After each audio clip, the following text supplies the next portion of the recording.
सियावर रामचंद्र की, सियावर रामचंद्र की जय सिया राम। उत्तर प्रदेश की राज्यपाल आनंदीबेन पटेल,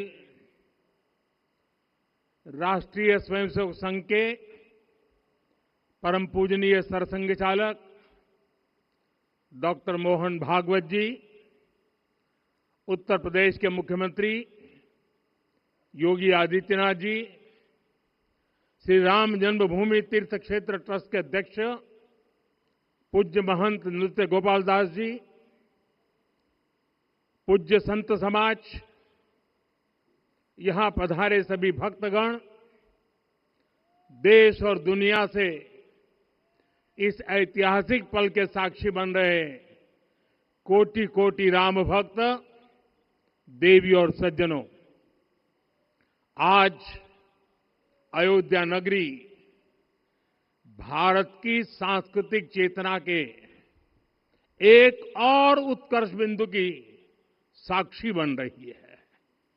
आज संपूर्ण भारत, संपूर्ण विश्व राममय है।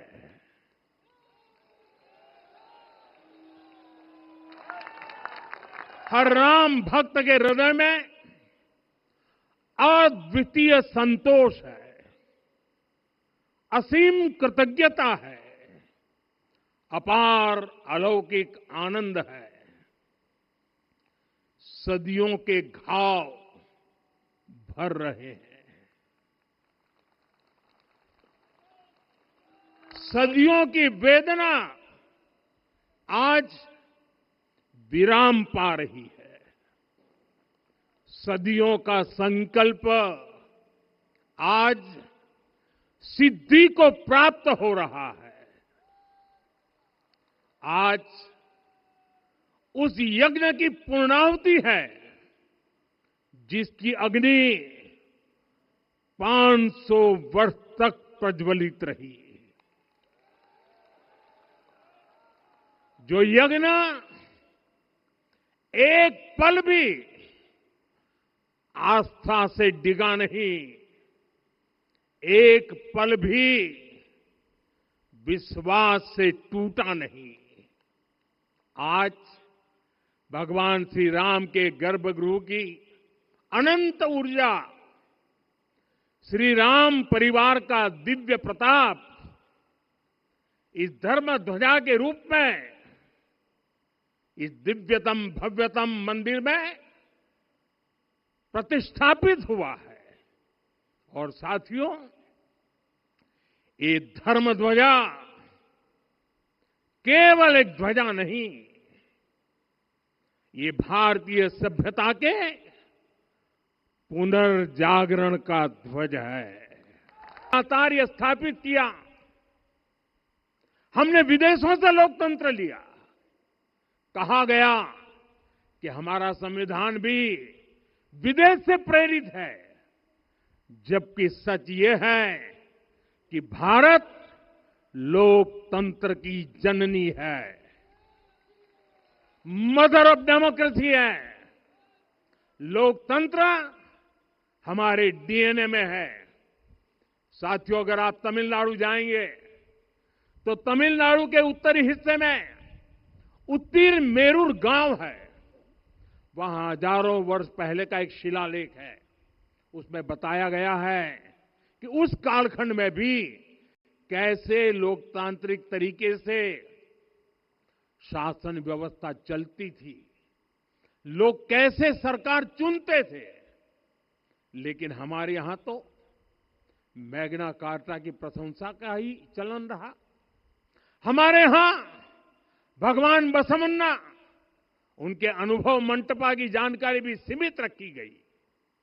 अनुभव मंटपा यानी जहां सामाजिक, धार्मिक और आर्थिक विषयों पर सार्वजनिक बहस होती थी, जहां सामूहिक सहमति से निर्णय लिए जाते थे। लेकिन गुलामी की मानसिकता के कारण इस भारत की कितनी ही पीढ़ियों को इस जानकारी से भी वंचित रखा गया।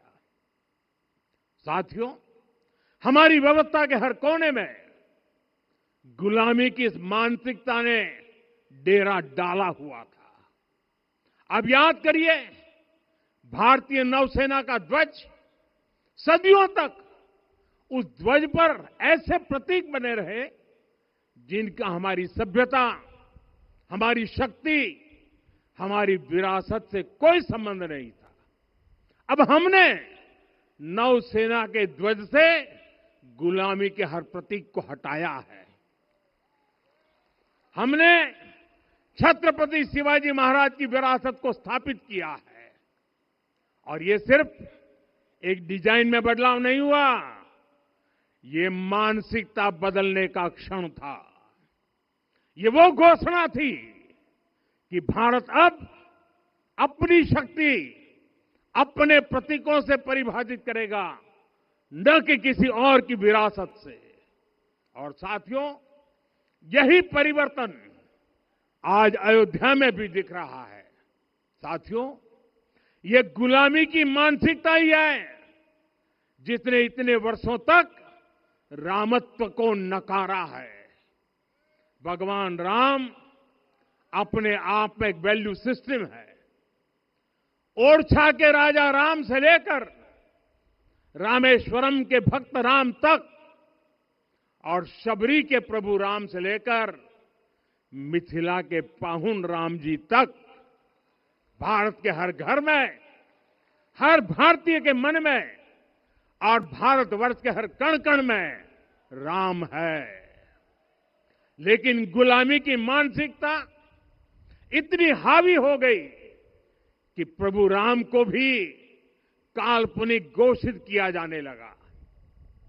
साथियों, अगर हम ठान लें अगले 10 साल में मानसिक गुलामी से पूरी तरह मुक्ति पा लेंगे, और तब जाकर के ऐसी ज्वाला प्रज्वलित होगी, ऐसा आत्मविश्वास बढ़ेगा कि 2047 तक विकसित भारत का सपना पूरा होने से भारत को कोई रोक नहीं पाएगा। आने वाले 1000 वर्ष के लिए भारत की नींव तभी सशक्त होगी जब मैकाले की गुलामी के प्रोजेक्ट को हम अगले 10 साल में पूरी तरह ध्वस्त करके दिखा देंगे।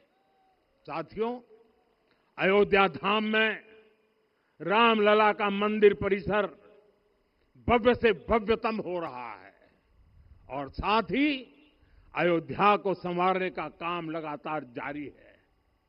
आज अयोध्या फिर से वह नगरी बन रही है जो दुनिया के लिए उदाहरण बनेगी। त्रेता युग की अयोध्या ने मानवता को नीति दी। 21वीं सदी की अयोध्या मानवता को विकास का नया मॉडल दे रही है।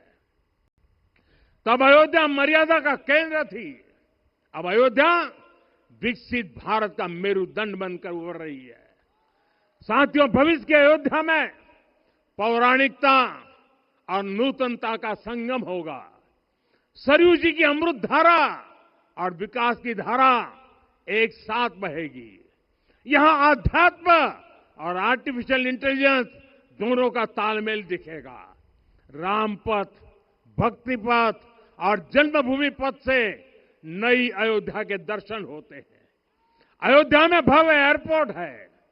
अयोध्या में आज शानदार रेलवे स्टेशन है। वंदे भारत और अमृत भारत एक्सप्रेस जैसी ट्रेनें अयोध्या को बाकी देश से जोड़ रही हैं।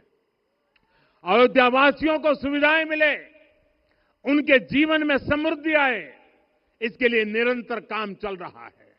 साथियों, जब से प्राण प्रतिष्ठा हुई है तब से लेकर आज तक करीब 45 करोड़ श्रद्धालु यहां दर्शन के लिए आ चुके हैं।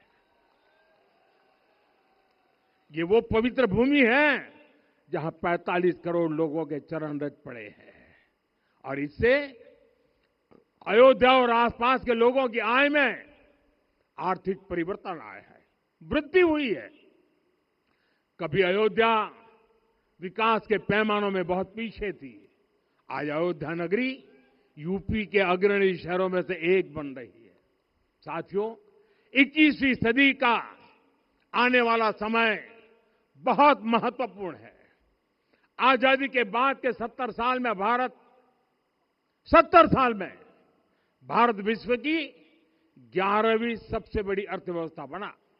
70 साल में 11वीं। लेकिन पिछले 11 साल में ही भारत विश्व की 5वीं सबसे बड़ी अर्थव्यवस्था बन चुका है।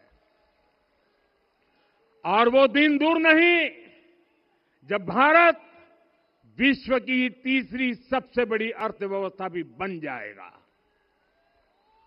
आने वाला समय नए अवसरों का है, नई संभावनाओं का है। और इस अहम कालखंड में भी भगवान राम के विचार ही हमारी प्रेरणा बनेंगे। जब श्री राम के सामने रावण विजय जैसा विशाल लक्ष्य था, तब उन्होंने कहा था, सौरज धीरज ते ही रथ चाका, सत्यशील दृढ़ ध्वज पताका, बल विवेक दम परहित गोरे, क्षमा कृपा समता रजु जोरे। यानी रावण पर विजय पाने के लिए जो रथ चाहिए, शौर्य और धैर्य उसके पहिए हैं, उसकी ध्वजा सत्य और अच्छे आचरण की है, बल विवेक संयम और परोपकार इस रथ के घोड़े हैं। लगाम के रूप में क्षमा दया और समता है जो रथ को सही दिशा में रखते हैं। साथियों, विकसित भारत की यात्रा को गति देने के लिए ऐसा ही रथ चाहिए, ऐसा रथ जिसके पहिए शौर्य और धैर्य हो, यानी चुनौतियों से टकराने का साहस भी हो और परिणाम आने तक दृढ़ता से डटे रहने का धैर्य भी हो।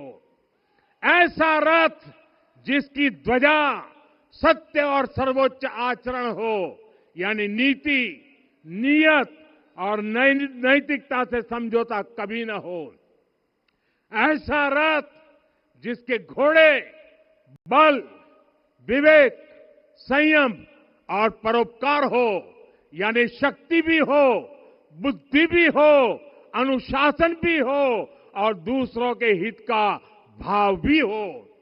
ऐसा रथ जिसकी लगाम क्षमा करुणा और संभाव हो, यानी जहां सफलता का अहंकार नहीं और असफलता में भी दूसरों के प्रति सम्मान बना रहे। और इसलिए मैं आदरपूर्वक कहता हूं, ये पल कंधे से कंधा मिलाने का है, ये पल गति बढ़ाने का है।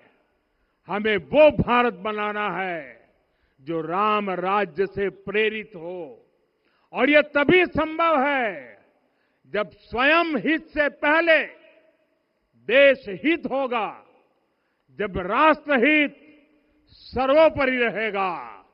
एक बार फिर आप सभी को बहुत बहुत शुभकामनाएं देता हूं। जय सिया राम, जय सिया राम, जय सिया राम।